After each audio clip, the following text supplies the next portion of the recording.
यानी आपको हानि हो गई फसल में, तो इंफ्रास्ट्रक्चर पे क्या फर्क पड़ेगा?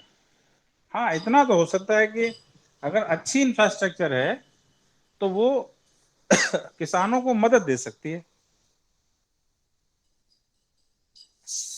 तो ये यस क्वेश्चन यस सर। थोड़ा, कहीं आया है क्या ये क्वेश्चन? नहीं कि सर, बस अगर, ऐसे जनरल मैंने पूछा था। नहीं नहीं, ये नहीं, कोई ऐसा इसका कोई वो नहीं लग रहा, लिंक नहीं लग रहा मुझे। आप खुद ओके सर। सोचो क्या फर्क पड़ सकता है। मान लीजिए, सपोज करिए आप अलीगढ़ जिले में कोई फसल खराब हो गई। हम्म तो क्या, मतलब अलीगढ़ में जो कनेक्टिविटी है, यानी चाहे आप रेल मार्ग से देख लें, चाहे आप सड़क मार्ग से देख लें, तो उसका इंफ्रास्ट्रक्चर पे कोई फर्क नहीं पड़ने का।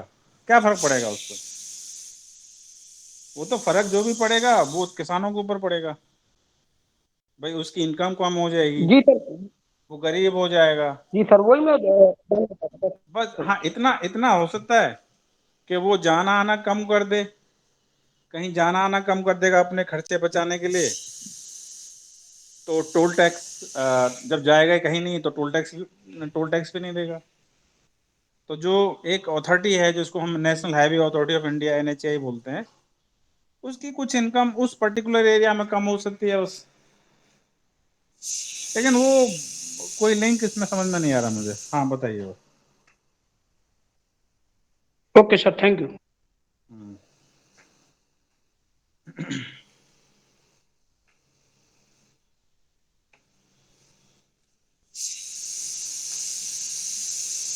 तो इन्फ्लेशन स्टार्ट करें।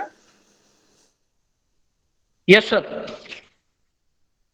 देखिए, मैंने आपको पहले भी जैसे बताया था, इन्फ्लेशन जो होता है वो एक से एक महीना, 3 महीना, 6 महीना, एक साल, या और कई साल, उसमें जो प्राइस राइज होता है, यानी rise in prices over a period of time,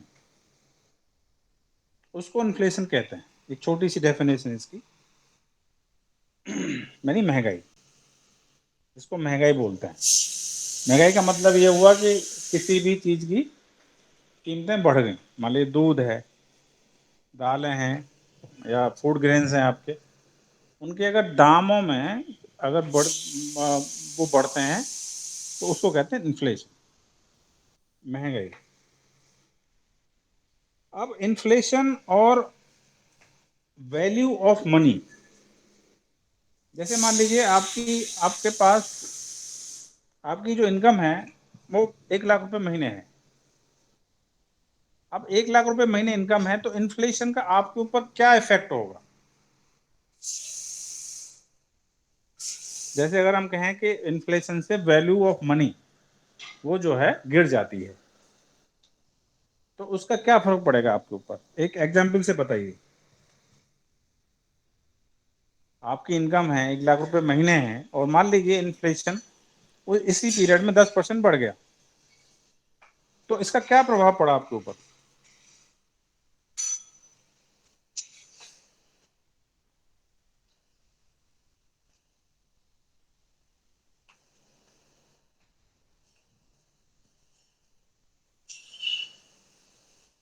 inflation is inversely proportional to value of money.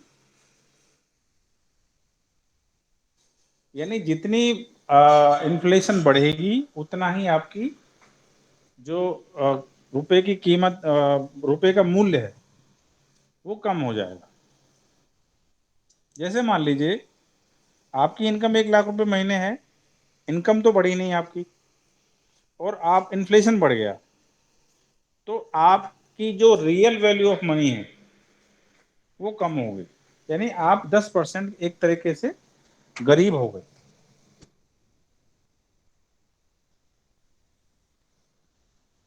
और अगर इन्फ्लेशन ज्यादा बढ़ता है तो आपको और ज्यादा प्रॉब्लम होगी।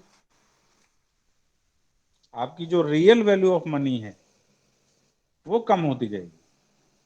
Value of money is inversely proportional to inflation. Inflation जैसे बढ़ेगा वैल्यू ऑफ मनी कम हो जाएगी, और वैल्यू ऑफ मनी आपकी तब बढ़ सकती है जब इन्फ्लेशन नेगेटिव में जाए, क्योंकि उतने ही पैसे से आप ज्यादा चीजें खरीद सकते हैं। और इन्फ्लेशन बढ़ने पर क्या होगा कि आप कम चीजें खरीद पाएंगे।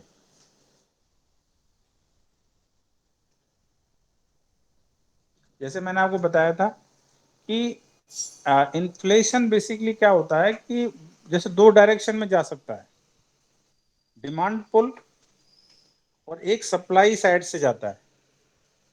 जैसे सप्लाई में क्या है कि सप्लाई अगर कम हो गई तो भी इन्फ्लेशन बढ़ेगा, या डिमांड बढ़ गई तो भी इन्फ्लेशन बढ़ेगा।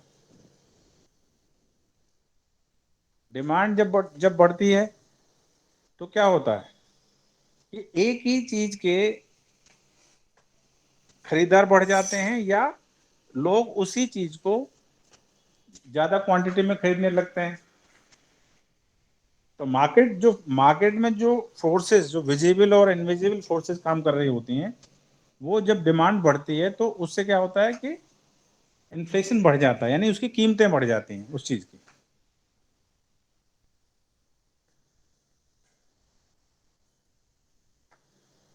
और एक जो इसकी जो मैंने बताया था आपको, जो सप्लाई ऑफ मनी होती है, जैसे M1 M2 M3, इसमें CRR SLR वगैरह जो आपने आप पढ़ा था, तो उस केस में भी ये होता है कि जब इन्फ्लेशन जब बढ़ता है तो नॉर्मली क्या होता है, जब सरकार इस CRR वगैरह को बढ़ा देती है।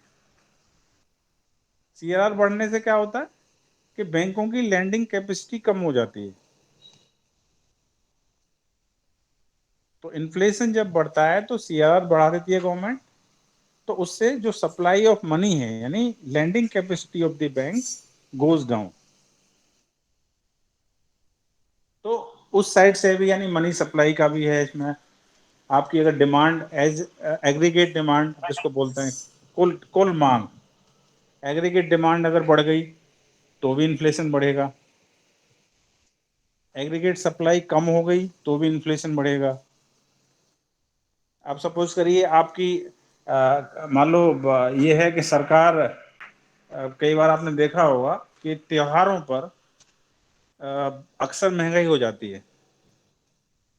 उसकी वजह क्या है? उसकी दो दो वजह होती हैं। एक तो होती है कि आपकी वास्तव में इनकम भी बढ़ जाती है, जैसे आपने देखा होगा कि गवर्नमेंट बोनस वगैरह देती है, जैसे 10,000 20,000 25,000 रुपए तक बोनस मिलता है हर कर्मचारी को। अभी शायद एक आध साल नहीं मिला है ये।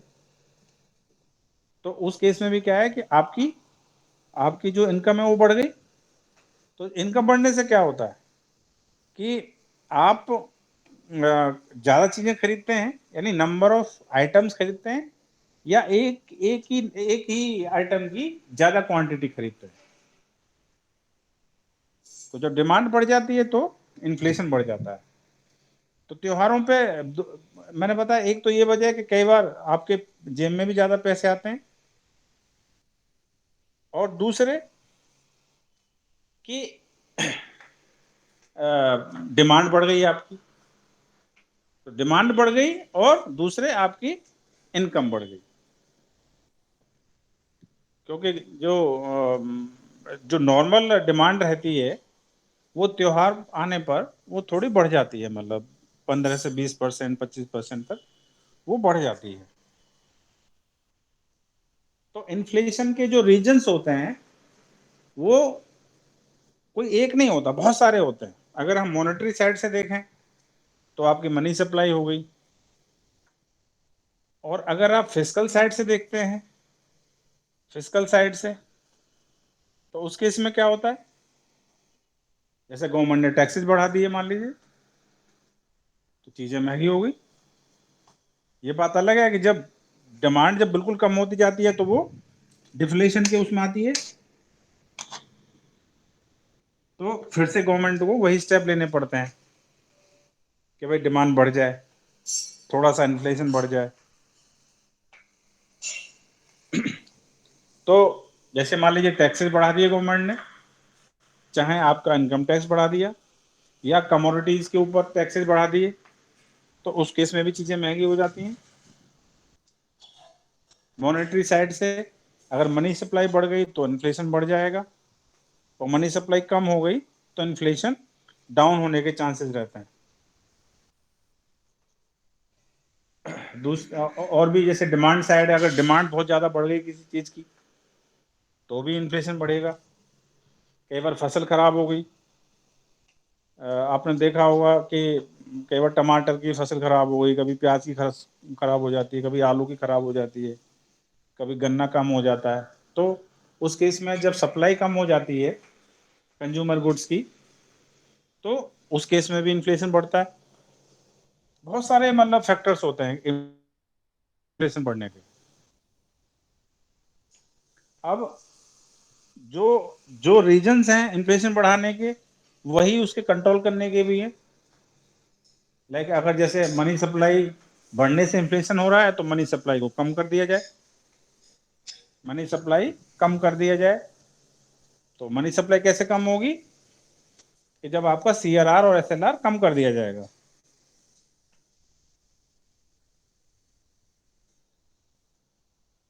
सॉरी, CRR और SLR आपका बढ़ा दिया जाएगा, तो मनी सप्लाई कम हो जाएगी तो इन्फ्लेशन कम हो जाएगा।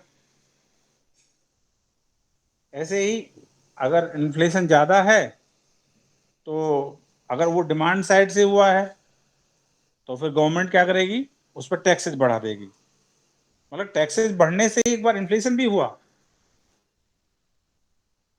तो उस केस में गवर्नमेंट टैक्सेस में और ज़्यादा बढ़ोतरी कर सकती है, जिससे कि डिमांड कम हो जाए।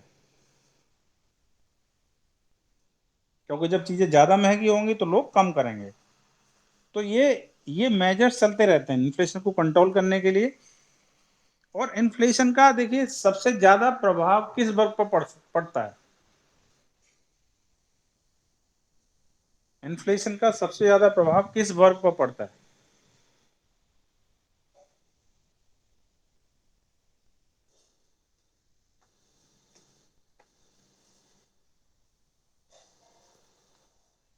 हेलो। Yes sir. सर मध्यम वर्ग पर। सर सबसे ज़्यादा प्रभाव पड़ेगा जिसकी इनकम सर मतलब एक सीमित आती हो,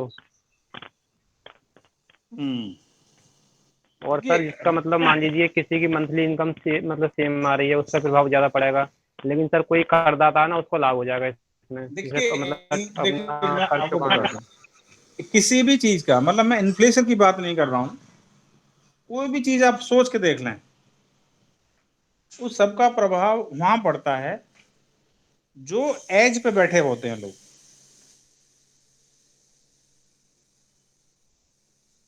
समझ रहे हैं आप लोग कि जो जी सर। एज पर बैठे रहते हैं,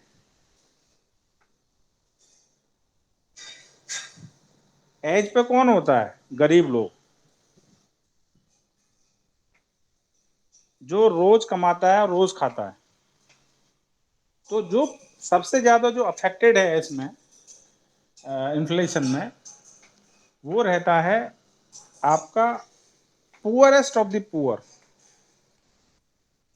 मैं पुअर की बात नहीं कर रहा, पुअरेस्ट ऑफ द पुअर। पहले तो ये हुआ, सपोज ये आपने देखा होगा कि ये जब कोरोना पेंडेमिक आया तो उसमें क्या हुआ कि जो रोज कमाने वाले लोग थे, जो रोज मान लीजिए 300-400 रुपये कमा के लाते थे, अब जब कमाते थे शाम को उनकी जेब में 400 रुपये 300 रुपये आए तो थोड़े से चावल लिए, थोड़ा सा आटा लिया, थोड़ा सब्जी ली, तभी तो उनके यहाँ खाना बनता था।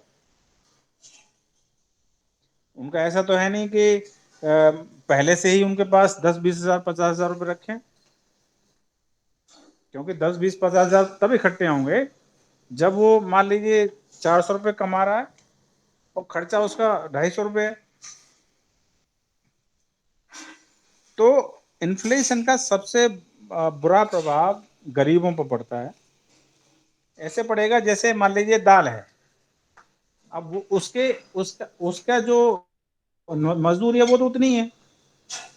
अब मान लीजिए वो डेली 100 ग्राम दाल ले रहा है, दूध ले रहा है थोड़ा सा, तो जब इन्फ्लेशन बढ़ जाएगा तो वो चीजें महंगी हो जाएंगी, तो उन्हीं पैसों में वो और कम खरीद पाएगा। जैसे मान लीजिए अगर वो सब मिला के 1 केजी खरीद रहा है तो वो मे बी 700 ग्राम खरीद पाए, और मान लीजिए इन्फ्लेशन थोड़ा और बढ़ गया तो उसकी कमर टूट गई, यानी वो ठीक से खाना भी नहीं खा पाएगा, ना अपने बच्चों को खिला पाएगा। और जब खाना नहीं खा पाएगा तो मे बी ये भी हो सकता है कि कुछ समय के बाद उसकी हेल्थ खराब हो जाए, क्योंकि न्यूट्रिशन नहीं मिलेगा प्रॉपर तो काम क्या कर पाएगा। और वो धीरे धीरे धीरे गरीब आदमी खत्म हो जाता है, वो भुखमरी का शिकार हो जाता है एक तरीके से। अब आपने कहा कि जो मध्यम वर्ग है, मध्यम वर्ग भी मतलब ठीक है, अफेक्ट तो सभी होते हैं, हर वर्ग अफेक्ट होता है, लेकिन मध्यम वर्ग वाला झेल जाता है, मतलब महीने 2 महीने 6 महीने 1 साल निकाल ले जाएगा। लेकिन इस पे वही है जो सबसे गरीब है, जिसकी इनकम का कोई सोर्स नहीं है, मतलब बस यही है कभी काम मिल गया तो कर लिया, तो उस पर सबसे ज्यादा प्रभाव पड़ता है इसका। अब आपने अब एक चीज सोचिए, इन्फ्लेशन का इंपोर्ट और एक्सपोर्ट पे क्या फर्क पड़ेगा। मान लीजिए हम इन्फ्लेशन और इंटरनेशनल ट्रेड की बात करें तो इन पे क्या फर्क पड़ेगा।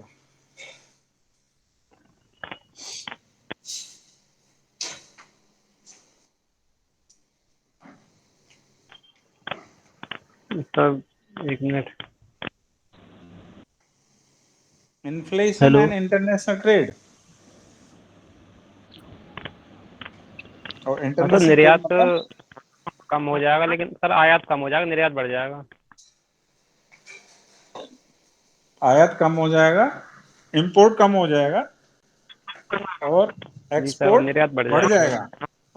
ज्यादा हो जाएगा।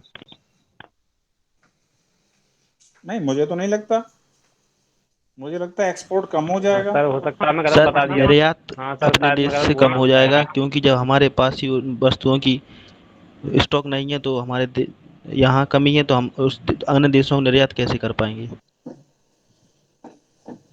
देखिए, दोनों चीजें हो गई, आपने सही बताया, दोनों चीजें हो गई कि एक तो हमारे पास क्या है कि इन्फ्लेशन कब होता है, मेनली इन्फ्लेशन तब होता है जब हमारे पास जो इसेंशियल गुड्स हैं, essential goods, specially essential goods, मतलब बाकी गुड्स भी जैसे लग्जरी गुड्स भी, लेकिन इसेंशियल गुड्स जब कम हो जाते हैं तो महंगाई तभी बढ़ती है, यानी उनकी सप्लाई कम हो जाती है।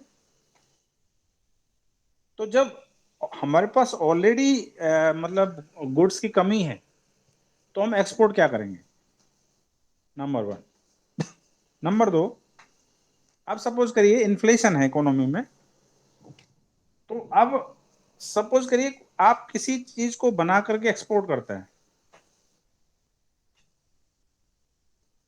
तो अब क्योंकि इन्फ्लेशन है तो आदमी उससे कहेगा कि भाई आजकल तो इतने में खर्चा नहीं चलता मेरा, आप मुझे थोड़ा बढ़ा के सैलरी दो। नेचुरली कोई भी आदमी कहेगा कि जी आजकल कोई अगर आप किसी से ये कहोगे भाई 200 रुपये में मजदूर मिल जाएगा तो क्या मिलेगा, नहीं मिलेगा। वो कहेगा कि नहीं जी आजकल 200 रुपये तो कुछ नहीं होता, 400 रुपये लूंगा। तो उससे ये होता है कि जो कॉस्ट ऑफ प्रोडक्शन है, कॉस्ट ऑफ प्रोडक्शन आपकी बढ़ जाती है। तो जब किसी भी प्रोडक्ट की कॉस्ट बढ़ गई तो उस कॉस्ट को आप रिकवर करोगे ना। अब ऐसा तो नहीं है कि मान लीजिए सपोज करिए कोई भी आइटम है, अगर वो मान लो एक आइटम 500 रुपये का है, तो आप यही तो चाहोगे कि कम से कम इंटरनेशनल मार्केट में मुझे 600 700 रुपये मिले, क्योंकि उसमें ट्रांसपोर्टेशन कॉस्ट भी ऐड होगी बाद में, आपकी जो पोर्ट पे जो माल लोड होगा, आप वैगन भी लोगे उसमें या कोई वो अ, जिस चीज में भी लोड करोगे आप, ये उसमें भी खर्चा आता है। तो कॉस्ट ऑफ प्रोडक्शन से महंगा, और जब आप बाहर उसको एक्सपोर्ट करोगे तो जो इंटरनेशनल कॉम्पिटिटिवनेस है यानी अब आप सपोज करिए, मान लो आप अमेरिका में ले गए उसको, अमेरिका में जो आइटम आपने भेजा वही आइटम, आपका आइटम है 700 रुपये का, और वहां पे किसी किसी और कंट्री से जब आया तो वो 600 रुपये का ही है। सेम क्वालिटी मानते हुए तो जाहिर है आपका जो एक्सपोर्ट है, जो एक्सपोर्टेड गुड्स हैं वो महंगे हो जाएंगे और उनकी डिमांड कम हो जाएगी इंटरनेशनल मार्केट में। तो इस लिहाज से भी आपका एक्सपोर्ट सफर करेगा। तो दोनों चीजें हो गई, क्योंकि क्योंकि इन्फ्लेशन ऑलरेडी इकोनॉमी में आपकी, तो पहले तो आप उसको एक्सपोर्ट ही नहीं करना चाहोगे, और एक्सपोर्ट भी जब कर रहे हैं तो भी आपका इंटरनेशनल मार्केट में वो उस वस्तु का दाम बढ़ जाता है। तो it makes you less competitive, you are at a disadvantage, क्योंकि इंटरनेशनल मार्केट में दोनों चीजें चाहिए होती हैं, क्वालिटी भी अच्छी होनी चाहिए, और आपका जो प्राइस है, प्राइस ऑफ दैट प्रोडक्ट, वो भी कॉम्पिटिटिव होना चाहिए।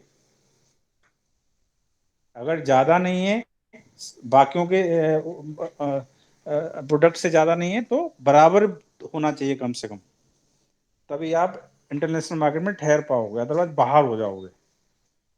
जो आपने देखा होगा, चाइना से जो सामान आता है, चाइना से जो सामान आता है वो कितना जल्दी उसने मार्केट को कैप्चर किया हुआ अपने यहाँ। और कई बार तो आपको ये भी नहीं पता लग पाता कि ये वास्तव में ये सामान चाइना से आया है कहीं और से आया है। एक हमारे यहाँ वो चला था ना, एक मतलब आंदोलन के, भाई मतलब ban the Chinese products, don't by the Chinese products, इस तरह से क्या किया कि वो सोर्स ऑफ ओरिजिन जो है वही लिखना बंद कर दिया, कहाँ का मेड है ये नहीं पता लगता। भले चाइना से माल आ बहुत रहा है, चाहे वो फेयर ट्रेड हो रही है चाहे अनफेयर ट्रेड हो रही है, that's a different issue. But जब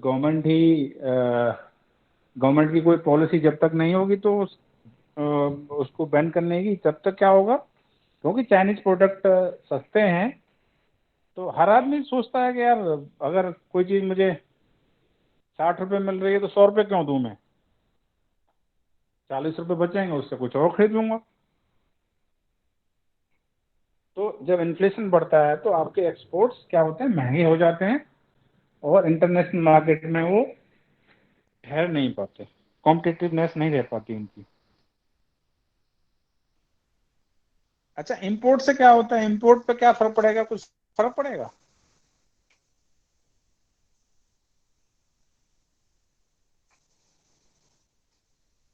सर इम्पोर्ट बढ़ सकता है क्योंकि हमारे यहाँ उस चीज़ की कमी है।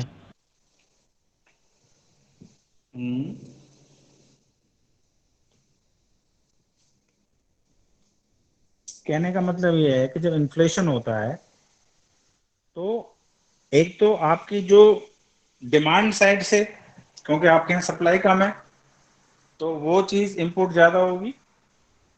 दूसरे, जब वो हमारे यहाँ जब वैल्यू ऑफ मनी कम हो जाती है, वैल्यू ऑफ मनी कम होने का मतलब क्या हुआ, वैल्यू ऑफ मनी कम होने का अगर हम डॉलर से कंपेयर करें तो क्या होगा?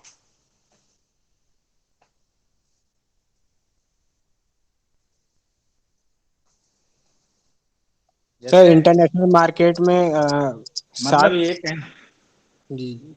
मतलब कहने का ये कि अगर आज $1 70 का है, अगर 72 रुपए का हो जाए तो क्या फर्क पड़ेगा उसमें? परचेजिंग पावर कम हो जाएगी सर। हाँ, परचेजिंग पावर तो कम हो ही जाती है। तो ऐसे ही हम एक्सपोर्ट और इंपोर्ट को इन्फ्लेशन से कोरिलेट कर सकते हैं। और मैंने वैल्यू ऑफ मनी आपको बताया कि value of money is inversely proportional to inflation. एक इन्फ्लेशन का इश्यू एक और है। सपोज करिए आपने किसी को कोई पैसा उधार दिया है, मतलब यू आर द लेंडर, और जिस आदमी को आपने पैसा उधार दिया है वो है बोरोअर। तो लेंडर और बोरोअर का क्या रिलेशन हो सकता है इन्फ्लेशन इन्फ्लेशन इन्फ्लेशन के साथ।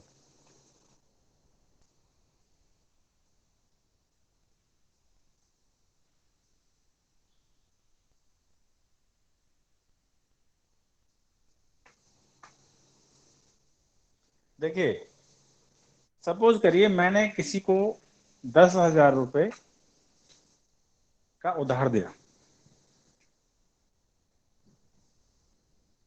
तो इसमें जो वापस करने वाला है उसका फायदा होगा, और मेरा क्या होगा, मेरा नुकसान होगा। जैसे मान लीजिए बैंक, हम बैंक का ही देख लेते हैं। मान लो बैंक है और आप हैं, बैंक ने आपको 1 लाख रुपए का लोन लोन दिया, तो उसमें बैंक का नुकसान है, आपका फायदा है। उसका रीजन ये है कि जब इन्फ्लेशन बढ़ता है तो कहीं ना कहीं उसमें एक फैक्टर ये भी होता है कि आपके वेजेस भी बढ़ते हैं, वेजेस एंड सैलरीज। जैसे आपने वो देखा होगा कि गवर्नमेंट वो देती है डीए, डियरनेस अलाउंस। वो डीए किस लिए दिया जाता है? क्योंकि गवर्नमेंट ये मानकर चलती है कि हर 4 महीने में, वो 3 जुलाई में आता है, अक्टूबर में आता है, 2 बार आता है ना। तो हर 6 महीने में महंगाई 2 से 4% तक बढ़ जाती है। मतलब ये एक नॉर्मल हुआ है, इसको हम एक तरीके से इन्फ्लेशन कह भी नहीं सकते, क्योंकि जैसे जैसे टाइम बढ़ता है आगे तो इन्फ्लेशन बढ़ता है, ये वाली चीजें थोड़ी थोड़ी महंगी तो होती हैं। तो उस केस में क्या हुआ, जब इन्फ्लेशन बढ़ा तो आपकी थोड़ी सी इनकम बढ़ जाती है। अब इनकम बढ़ने से क्या होगा कि जो लोन आपने बैंक से ले रखा है, सपोज करिए आपको डीए की एक इंस्टॉलमेंट मिल गई 15,000 रुपए की, तो आपने वो वापस कर दिया बैंक का। तो बैंक जो उम्मीद कर रहा था कि एक ये मान लीजिए कि एक अच्छा इस पे रेट ऑफ इंटरेस्ट हमें मिलेगा, उसका पैसा जल्दी आ गया, तो उस केस में फिर क्या हुआ, जो लेंडर है यानी बैंक जो है उसका नुकसान हो गया, और आपने उसको जल्दी वापस कर दिया, क्योंकि आपको रेट ऑफ इंटरेस्ट कम देना पड़ा और फ्यूचर में भी आपको कम देना पड़ेगा। तो लेंडर और बोरोवर का रिलेशन भी कई बार आप पढ़ोगे जब इन्फ्लेशन की स्टडी करेंगे कि who benefits from inflation, borrower और लेंडर।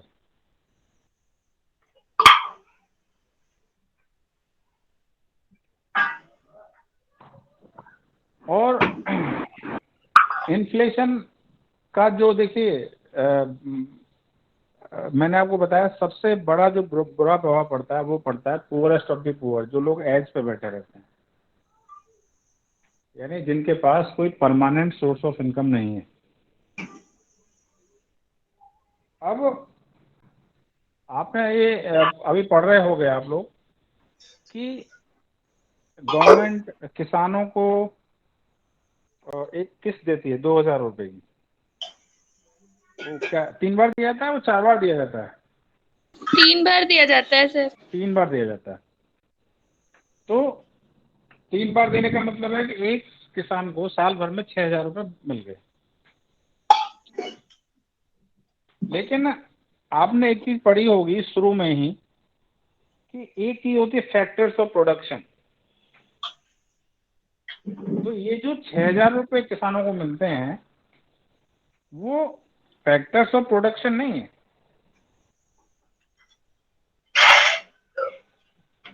यानी जो 6,000 रुपये किसानों को दिए जा रहे हैं वो किसी चीज के एवज में नहीं दिए जा रहे। मतलब न तो उन्होंने कुछ प्रोड्यूस किया गवर्नमेंट के लिए, ना कुछ किया। गवर्नमेंट ने तो केवल एक कैश ट्रांसफर कर दिया, जो शायद उसको बढ़ाने की भी बात चल रही है। पेंडेमिक में भी आपने देखा होगा कि बहुत जो ज्यादा गरीब लोग हैं, मतलब जैसे रेडी वेडी लगाने वाले है ना, उनके लिए भी गवर्नमेंट ने कैश ट्रांसफर का इंतजाम किया था। और वो पूरा 1 साल तक चलता रहा। 1,000 रुपये, 2,000 रुपये वो कई बार गवर्नमेंट ने ट्रांसफर किए। तो जब ऐसी स्थिति आ जाती है, जैसे कोई पेंडेमिक आ गया, या सपोज करिए अनएम्प्लॉयमेंट है, मतलब अनएम्प्लॉयमेंट है, कोई एम्प्लॉयमेंट मिल ही नहीं रहा, तो उस केस में जब गवर्नमेंट कैश ट्रांसफर करती है तो भी इन्फ्लेशन का बहुत बड़ा रीजन बनता है। एक्चुअली जो गवर्नमेंट कैश ट्रांसफर करती है उससे भी ज्यादा बढ़ जाता है वो चीज, क्योंकि इस गवर्नमेंट ने कैश ट्रांसफर तो कर दिया, लेकिन इकोनॉमी की प्रोडक्शन कैपेसिटी नहीं बढ़ रही है। जैसे सपोज करिए कि वो तो अलग बात है कि मान लीजिए किसी भी आदमी को 1,000 रुपये या 500 रुपये ही मिल रहे हैं, बट अगर आप करोड़ों लोगों को देखोगे तो कम से कम एक बार में 50 से 60 हजार करोड़ रुपए कैश ट्रांसफर हो जाते हैं एक बार में।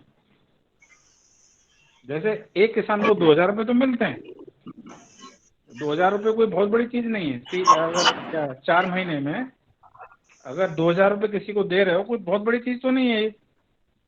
बट अगर हम करोड़ों लोगों को देखेंगे, करोड़ों किसानों के खाते में जो पैसा ट्रांसफर करते हैं, तो वो अभी एक मैं पढ़ रहा था कि गवर्नमेंट करीब करीब 2 लाख करोड़ रुपए कैश ट्रांसफर कर चुकी है किसानों को। 2 लाख करोड़ रुपए। अब इस 2 लाख करोड़ रुपए गवर्नमेंट ने कैश ट्रांसफर तो कर दिया, लेकिन एक थ्योरी ये कहती है कि एक रुपया भी अगर है तो वो 1 रुपया भी फैक्टर्स ऑफ प्रोडक्शन के नाम जाना होना चाहिए।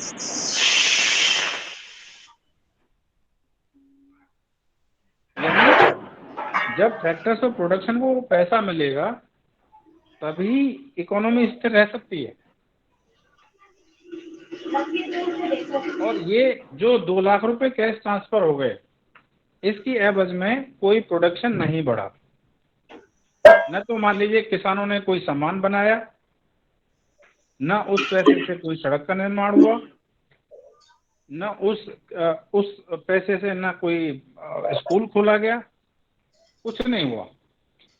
तो जो कैश ट्रांसफर जो इस पीरियड में होता है, ऐसे पीरियड में जहां पर इकोनॉमी टोटली ठप है, इंडस्ट्रीज बहुत ज्यादा नहीं चल रही हैं, तो उससे और ज्यादा नुकसान होता है।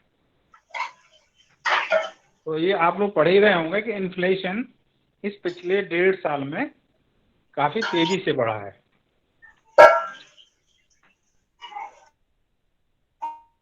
और ये आवाज बंद करिए। Hello hello,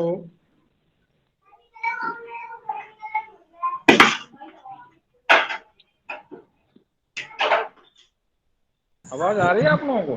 Kavita ji yes sir, कुछ डिस्टरबेंस हो रहा है। हाँ, ये कविता जी जो उनका माय कौन है सर? हाँ, कविता जी जो है उनका माय कौन है सर? हाँ, आप म्यूट कर लिया सर, कंटिन्यू।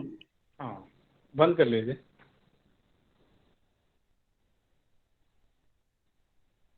तो आप तो समझ रहे हैं जो इन्फ्लेशन की जो डायनामिक्स हैं वो बहुत ही वाइड होती है। मतलब कौन सी चीज इन्फ्लेशन को बढ़ा दे और कौन सी चीज कम कर दे, ये बहुत सारे फैक्टर्स पे डिपेंड करता है। जैसे सपोज करिए कि कहीं मान लो मेट्रो बनने वाली है, किसी शहर में मेट्रो बनने वाली है। अब जब मेट्रो बनती है तो वहां पे क्या होता है कि मान लीजिए जैसे जहां टर्मिनेशन पॉइंट होगा मेट्रो का, जहां टर्मिनेशन पॉइंट होगा यानी जहां पे उनका यार्ड बनेगा, जहां पे रात में आके मेट्रो खड़ी होगी, रात भर खड़ी रहेगी, सफाई वफाई होगी उसकी, फिर सुबह फिर से चालू। तो उस एरिया में क्या होता है नॉर्मली कि अभी कुछ फोर्सेज भी वहाँ पे वो होती हैं, जैसे आपके CISF, CRPF, इसकी जो और फोर्सेज हैं, जिनकी मेट्रो वगैरह में ड्यूटी होती है रेलवे की, वो लोग भी आते हैं, सफाई कर्मचारी भी रहते हैं, ड्राइवर लोग भी रहते हैं, और भी बहुत सारे लोग हैं जो वो क्या करेंगे, आसपास आके रहने लगेंगे उसके, जहाँ पे मेट्रो यार्ड होगा। तो यानी बहुत सारे लोग ऐसे हुए कि जो आपके मान लीजिए उस इलाके में आके, मान लीजिए विद इन 1 किलोमीटर काफी लोग ऐसे आ गए जिनको कई कई हजार सैलरी भी मिल रही है। तो उस एरिया में नॉर्मली क्या होगा, चीजें थोड़ी सी महंगी हो जाएंगी बाकी इलाकों से। जैसे मान लीजिए अगर आपका एक कमरा अगर 2,000 रुपये या 5,000 रुपये का उठ रहा है, तो वो हो सकता है वो कहें कि 10,000 रुपये लेंगे, हम एक कमरा 10,000 रुपये में किराए पर देंगे। तो ये तो हुआ क्या कि कहीं ना कहीं फैक्टर्स ऑफ प्रोडक्शन की वजह से क्या हुआ, डिमांड बढ़ी, थोड़ा इन्फ्लेशन बढ़ गया। लेकिन इसमें है क्या कि ये स्टेबलाइज हो जाएगा बहुत जल्दी, क्योंकि यहाँ फैक्टर्स ऑफ प्रोडक्शन मतलब लाइक एम्प्लॉइज, उनको पैसा मिला, उन्होंने खर्च किया तो उस एरिया में डिमांड बढ़ गई, उससे थोड़ा सा इन्फ्लेशन बढ़ गया।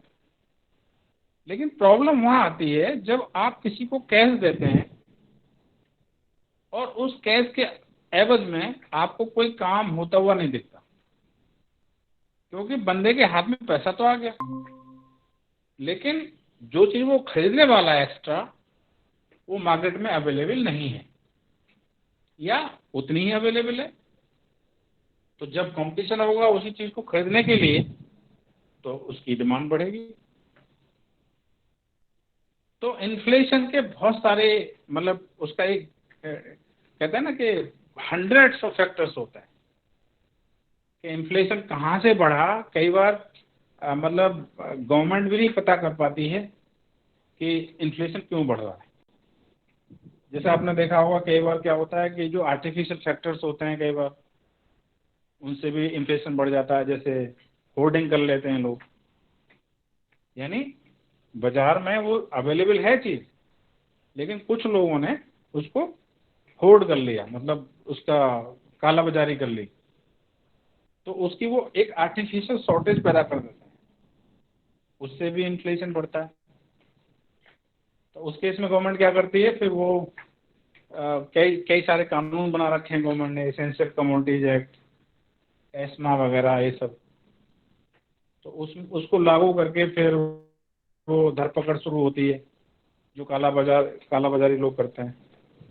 तो जो अंदर का सामान जो छुपाया हुआ होता है वो बाहर निकल के आता है, तो फिर वो चीजें धीरे धीरे स्टेबलाइज हो जाती हैं।